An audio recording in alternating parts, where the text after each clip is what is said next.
Est-ce que vous mangez bien, vous? C'est pas facile comme question, hein? Pour y répondre, il faut déjà savoir ce que ça veut dire vraiment bien manger. Et puis une fois qu'on y a répondu, il en reste encore une autre. Ok, mais comment on fait pour y arriver? Parce que c'est pas si simple. Et bah c'est pile ce qu'on va voir aujourd'hui. C'est quand même bien fait, hein?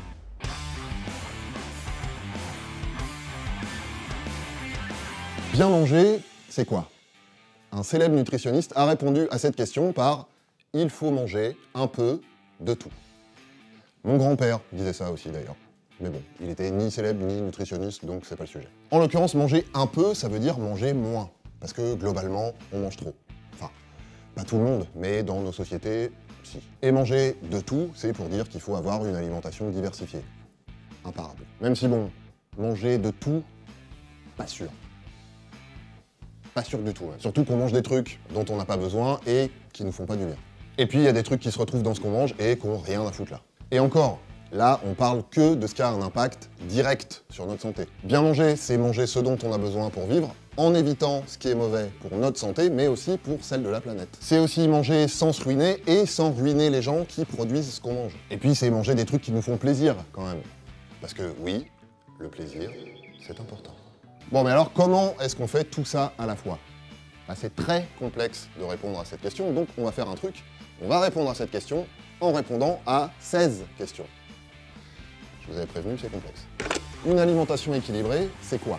La première chose qui vient à l'esprit quand on parle de bien manger, c'est ça, c'est l'équilibre nutritionnel. Alors déjà, c'est quelque chose qui est super variable suivant où on vit et comment on vit. Globalement, dans nos modes de vie occidentaux, ça revient à savoir ce qu'on doit manger pour que notre corps fonctionne correctement, mais aussi ce qu'on doit manger moins pour éviter de se rendre malade. Parce que le problème, c'est surtout ça. Pour schématiser, l'idée, c'est d'aller piocher dans tous les groupes d'aliments, mais pas dans les mêmes quantités et pas à la même fréquence. Pour se repérer, il y a plein de recommandations sous forme de tableaux, de pyramides, d'assiettes, de diagrammes, etc. Je vous mets tout ça dans la description de la vidéo, mais en gros, les trucs à retenir, c'est ça. Dans une pyramide alimentaire, c'est-à-dire le reflet de nos besoins en quantité et en fréquence, la base, c'est l'eau. Ensuite, c'est les fruits et les légumes, les féculents, les légumes secs et les céréales. C'est la base et pourtant, on ne consomme pas assez de ces trois groupes-là. Ensuite, il y a trois autres groupes d'aliments qu'on a tendance à trop consommer. Les produits d'origine animale, comme les produits laitiers, les œufs, le poisson, la viande, sur lesquels on va revenir un peu plus tard. Les matières grasses, dont on a besoin mais en faible quantité. Et puis en tout dernier, les produits dont on n'a pas besoin et qu'il faut consommer de manière exceptionnelle. Comme l'alcool, les produits sucrés, et ça vaut aussi pour les boissons, les produits transformés, mais on va reparler de tout ça aussi après. Combien de repas on doit faire par jour? Contrairement à ce qu'on pense, c'est pas si facile que ça de répondre à cette question. Le schéma classique, en France en tout cas, c'est 3 par jour avec éventuellement une collation. Bon, déjà on peut se dire que si vous faites ça, vous êtes pas mal. Mais il y a aussi d'autres études qui recommandent d'autres schémas, comme 2 repas par jour avec une grande pause entre les deux par exemple. La vérité, c'est qu'il n'y a pas de vérité. Parce que ça dépend des paramètres qu'on prend en compte pour arriver à ces conclusions, et que, vous le savez, on est des petites bêtes complexes. Mais le truc à retenir, le plus important, c'est la régularité. Il faut répartir les apports de façon cohérente sur la journée, mais surtout, il faut le faire au même rythme. D'abord parce que ça permet à notre organisme de mieux assimiler ce qu'on mange. Ensuite, parce que ça lui évite de stocker si on saute un repas, par exemple. Et aussi parce que ça limite les risques de grignotage qui ont tendance à nous faire manger plus que nécessaire, ou des aliments dont on n'a pas vraiment besoin, ou qu'on mange déjà en trop grande quantité. Est-ce qu'il faut vraiment manger 5 fruits et légumes par jour? Bon, on va pas se mentir, c'est le genre de message qui décourage. Mais si on gratte un petit peu pour voir ce que ça cache, ça paraît tout de suite moins impossible. En fait, ça se base sur des rapports qui recommandent de manger 400 grammes de fruits et légumes par jour. Et comme une portion de fruits ou de légumes, c'est 80 grammes, bah hop, ça fait 5 portions par jour. L'avantage, si vous mangez 5 portions de fruits et légumes différents, c'est que 1, vous diversifiez vos apports en nutriments, et 2, vous diminuez les risques d'être exposé aux pesticides, par exemple. Mais si vous en mangez 400 grammes par jour sans que ce soit forcément des fruits et des légumes différents à chaque fois, c'est déjà pas mal. Et si vous choisissez des fruits et des légumes de saison, c'est encore mieux parce que hors saison, ils sont cultivés avec des moyens plus polluants et en utilisant plus de pesticides. Ou alors, ils viennent de l'autre bout du monde avec tout ce que ça implique, sans même parler du suremballage. Est-ce que manger équilibré, ça suffit pour être en bonne santé? Eh ben non. J'en ai déjà parlé, manger équilibré, ça permet juste d'avoir les apports nutritionnels et énergétiques dont notre corps a besoin. Est-ce que manger équilibré, ça suffit pour être malade? Et ça doit aller avec une activité physique adaptée, par exemple. Si on parle juste d'équilibré, ça permet évidemment, il y a aussi la qualité, tout ce que ça implique. Si on mange bien nos portions de fruits et de légumes, est-ce que manger équilibré, ça suffit pour être... On a bien nos apports nutritionnels, mais en termes de santé, c'est pas non. Et puis, il y a les additifs. Mais si on parle juste les trucs qu'on met dans évidemment, il y a aussi la qualité. Les faire gonfler, changer. Si on mange bien nos portions, leurs couleurs et de légumes, leur donner plus de blindés de bien. Évidemment, s'ils sont utilisés, c'est qu'ils sont autorisés. Jusqu'au moment où on se rend compte que finalement... Mais si on parle juste de bouffe... Et puis surtout, il y a ce qu'on appelle l'effet cocktail.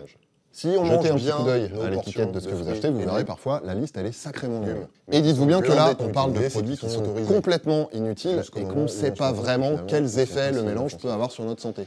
Et puis surtout, il y a ce qu'on appelle, pour être clair, si vous devez retenir le nom d'une catégorie à éviter à tout prix, le voilà. Les aliments ultra transformés. C'est quoi un aliment ultra transformé? Les aliments ultra transformés, c'est le malin. À tout point de vue. Nutritionnel et pour l'environnement. Mais c'est quoi en fait? Un aliment ultra transformé, c'est un truc qu'on achète tout prêt et dont les ingrédients ont subi plusieurs étapes de transformation complexes pour ressembler au produit final. Des étapes de transformation industrielle, mais aussi, comme on l'a déjà dit, des additifs pas ouf. Et en plus de ça, une bonne grosse dose de matière grasse et ou de sel et ou de sucre ajouté. Donc en gros, ils contiennent très peu de ce dont on a besoin, beaucoup de ce qu'on devrait éviter, et en plus, tout un tas de trucs qui servent à rien et dont on ne sait pas trop les effets qu'ils peuvent avoir à long terme. Donc oui, là on parle des cordons bleus, des nuggets, etc. Mais pas seulement. Si vous faites vos courses dans un supermarché par exemple, sachez que dans les rayons, 7 aliments sur 10 sont ultra transformés. Y compris les jus de fruits, les yaourts, les céréales pour le petit-déj et l'immense majorité des produits dits diététiques. Est-ce qu'il faut arrêter la viande? Ah, on rentre dans les questions qui fâchent. Alors, soyons clairs, ici, on ne va pas parler de souffrance animale. C'est une question importante qu'il faut se poser, mais c'est pas vraiment le sujet. Là, on va juste se placer d'un point de vue purement santé. 2 chiffres. D'abord, les recommandations en viande, sans compter la volaille qui est un petit peu à part, c'est pas plus de 500 grammes par semaine. Ça fait à peu près 3-4 steaks par semaine. Et des experts ont estimé dans un rapport que, je cite, chaque portion de 50 grammes de viande transformée consommée quotidiennement accroît le risque de cancer colorectal de 18%. Voilà, donc dit autrement, on mange trop de viande et c'est mauvais pour notre santé. Mais c'est pas fini. D'un point de vue environnemental, l'une des activités humaines qui a l'impact le plus négatif, c'est celle qui est liée à notre alimentation. Et en première place, la production de viande. Entre les émissions de gaz à effet de serre, la déforestation pour planter de quoi nourrir les bêtes, et l'utilisation massive des ressources, notamment en eau, les élevages, ça fait pas du bien à la planète. Et vous serez peut-être surpris de savoir que dans un autre registre, la déforestation et les formes d'élevage intensif avec d'immenses populations d'animaux de la même espèce regroupées au même endroit, ça favorise ce qu'on appelle les zoonoses. C'est-à-dire la transmission de virus de l'animal vers l'homme. Et c'est ce qui crée des épidémies, voire des pandémies mondiales. Je ne sais pas si vous voyez où je veux en venir. Donc je suis pas là pour vous dire si vous devez arrêter la viande ou pas, mais clairement, les recommandations, c'est d'en manger moins et de meilleure qualité. Et soyez tranquille, vous n'allez pas être carencé. Ce qu'il y a dans la viande, vous le trouvez aussi ailleurs. Juste, si vous décidez d'arrêter complètement la viande, il faudra faire attention à ce que vous mangez pour compenser. Surtout avec la vitamine B12 si vous choisissez une alimentation végétalienne. Est-ce qu'il faut manger bio? Alors, soyons clairs. Niveau santé, l'intérêt principal de manger bio, c'est d'éviter l'exposition aux pesticides. Au niveau nutritionnel pur, la différence, elle n'est pas évidente. Mais bon, c'est déjà pas mal parce que le lien entre cancer et pesticides, lui, il a bien été établi. Donc, dans l'absolu, oui, manger bio, ça limite ce genre de risque. Et puis, même si ça a parfois été remis en cause, on a quand même de plus en plus d'éléments qui nous démontrent que l'agriculture bio, elle est moins mauvaise pour l'environnement, parce qu'elle épuise moins les ressources et qu'elle respecte la biodiversité. Et tout ça, ça a un impact indirect sur notre santé. Mais attention, il faut savoir de quel bio on parle. Si c'est du bio qui vient de l'autre bout du monde, bon, déjà, est-ce qu'on sait vraiment comment ça a été produit? Et puis surtout, le bilan carbone de votre bouffe, il n'est pas génial. Donc il faut se renseigner un peu. Sans oublier un autre gros problème avec le bio, c'est cher. C'est cher parce que c'est un peu plus cher à produire, Mais c'est aussi plus cher parce que la grande distribution se fait des belles surmarges dessus. Surtout sur les fruits et légumes. Bon, ça, on peut espérer que ça finisse par changer, mais pour l'instant, c'est cher. Est-ce qu'on peut faire confiance aux labels? Ah, ouais, les labels. Le problème avec les labels, déjà, c'est qu'il y en a plein, et qu'on ne connaît pas toujours tous les critères qu'il faut remplir pour les avoir. C'est pas facile de s'y retrouver, mais si on reprend l'exemple du bio, on peut raisonnablement se dire que si on achète un produit avec un label bio, on a clairement moins de risques d'être exposé aux pesticides et à tout un tas d'autres saloperies que si on prend un produit qui le garantit pas. Donc c'est pas une assurance tout risque, mais disons qu'on fait avec ce qu'on a. Et le Nutri-Score. Ouais, vous savez, le Nutri-Score, c'est ce truc qui classe les aliments selon qu'ils sont OK au niveau nutritionnel ou pas. L'avantage, c'est qu'il permet d'avoir des infos en un coup d'œil, et dans certains pays, ça a permis de diminuer la consommation de produits trop gras, trop sucrés, trop salés, vous connaissez? Ne mange pas trop gras, trop sucré, trop salé. Mais attention, il faut savoir s'en servir correctement. Le Nutri-Score, il donne une indication individuelle sur chaque produit, mais est-ce que l'aliment en question, il est indispensable? Ça le dit pas. Par exemple, on peut avoir des chips notés A ou B, mais ça reste des aliments ultra transformés, donc à éviter. Ou à limiter au moins. A l'inverse, on peut avoir des huiles de cuisson notées E, ça veut pas dire qu'il faut pas les utiliser, ça veut juste dire qu'il faut y aller mollo. Ça reste un score par catégorie alimentaire, mais ça indique pas dans quelle quantité on peut le consommer. Donc le Nutri-Score, ça peut aider à choisir entre plusieurs produits du même groupe, mais A, ça veut pas dire open bar. Il faut replacer ça dans le contexte d'un régime alimentaire équilibré, comme on en a parlé tout à l'heure. Et les applis qui scannent les codes barres, c'est à peu près la même réponse que pour le Nutri-Score, avec en plus une petite question sur l'origine des données utilisées pour classer les aliments. Dans l'absolu, on peut admettre que c'est plutôt fiable, juste, ça reste une aide pour choisir entre plusieurs produits. Mais la base, c'est d'avoir conscience de ce que c'est vraiment que bien manger. Puis attention, faut pas que manger, ça devienne une psychose non plus. Ok, mais comment je fais mes courses alors? Déjà, n'allez pas faire vos courses le ventre vide.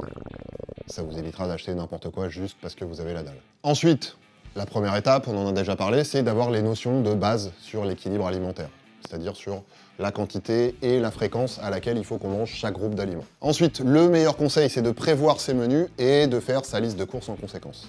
Ça permet de se concentrer sur la qualité des produits, ça permet aussi de limiter les achats impulsifs, et ça limite aussi les risques de gâchis. Si vous voulez aller plus loin, vous pouvez aussi tenter le batch cooking. En gros, ça revient à prévoir tous ces menus de la semaine à l'avance et à tout cuisiner d'un coup. C'est économique, vous êtes plus regardant sur la qualité et sur les quantités, et puis ça vous libère du temps et de la charge mentale la semaine. Il y a même des ateliers de batch cooking en commun, du coup, on peut échanger ses recettes, et puis bon, c'est plus sympa.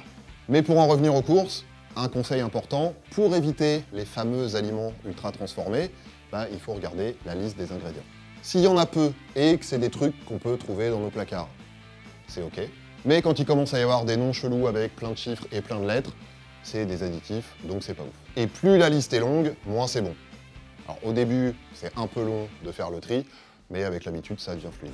Ok, là on parle des supermarchés, mais est-ce qu'il faut manger local? C'est vrai qu'on entend ça souvent, c'est plutôt juste, mais il faut quand même se poser quelques questions. Déjà, le local, ça concerne essentiellement les produits frais. Et au niveau nutritionnel, le transport les dégrade assez peu, donc c'est pas à ce niveau-là que le problème se situe. Et puis c'est bien, mais si vous faites 20 km en voiture pour aller acheter une caisse de tomates, c'est contre-productif pour l'environnement. Alors que si vous l'achetez chez le primeur de votre quartier, ok, il y a un intermédiaire en plus, mais lui, il est allé chercher les produits du coin en grande quantité, donc la note carbone, elle baisse. Et puis ça veut dire quoi local? Parce que suivant la région où vous habitez, ça va être difficile d'avoir une alimentation équilibrée si vous consommez que ce qui est produit sur place. Donc l'idée, c'est surtout de savoir comment les aliments ont été produits et de préférer ceux qui n'ont pas fait le tour du monde avant de finir dans votre salade. Et de façon plus pragmatique, si vous achetez des trucs produits en Europe, c'est déjà pas mal. Et pour le sucre, on fait quoi? Au niveau nutritionnel, soyons clairs, on n'a pas besoin des trucs sucrés comme ce qu'on met dans le thé ou dans le café, comme les desserts et tout ce qu'on appelle les sucres libres. Ils ont même des effets négatifs sur la santé et on recommande 50 grammes max, voire idéalement 25 grammes max de sucre libre par jour. Sachant qu'une canette de coca, c'est 35 grammes. Et qu'il y a déjà du sucre caché un peu partout, notamment dans les aliments ultra transformés. Comme le sel, pareil. En fait, on a besoin de glucides, pas de sucre au sens où on l'entend en général. Et avec les glucides qu'il y a dans une alimentation équilibrée, notre organisme, il a largement de quoi faire. Donc soyons clairs, moins on mange de trucs sucrés, mieux c'est. Après, attention, on a le droit de se faire plaisir, parce que ça aussi c'est bon pour la santé, mais ça doit rester un petit plaisir exceptionnel, ça doit pas faire partie de notre alimentation quotidienne.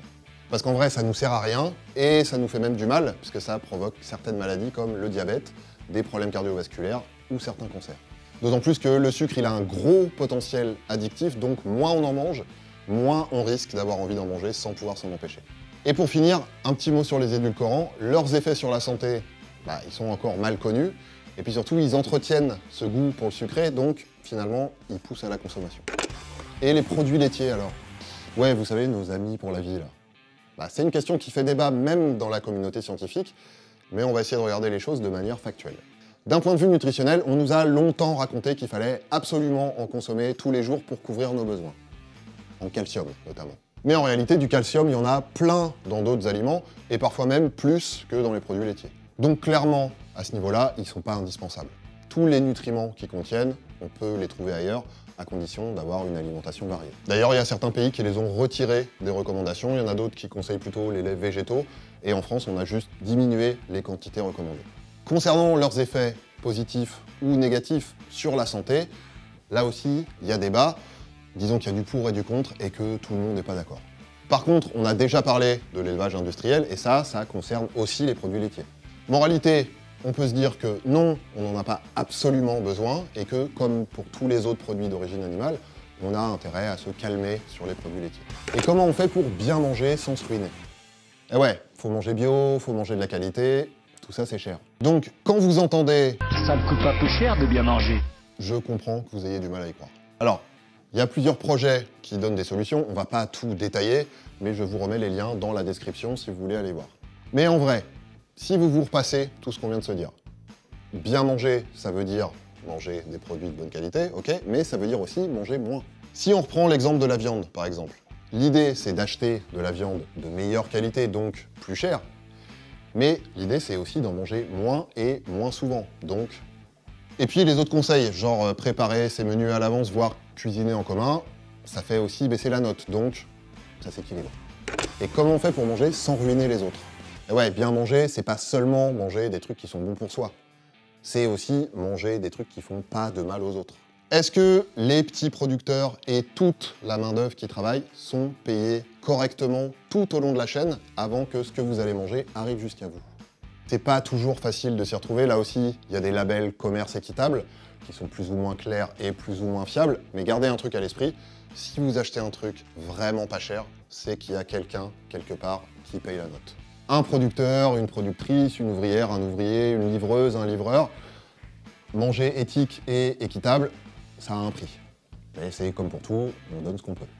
Et puis surtout, sur ce point, comme sur tous les autres, en fait, c'est important de faire attention à notre niveau individuellement, mais les grands changements, ils devront être faits à grande échelle. N'empêche qu'en changeant nos habitudes de consommation, on peut pousser les industriels et les États à bouger aussi. Voilà, donc, bien manger, c'est tout ça. C'est un équilibre nutritionnel à respecter, mais pas seulement, parce que les enjeux dépassent le cadre de notre tube digestif.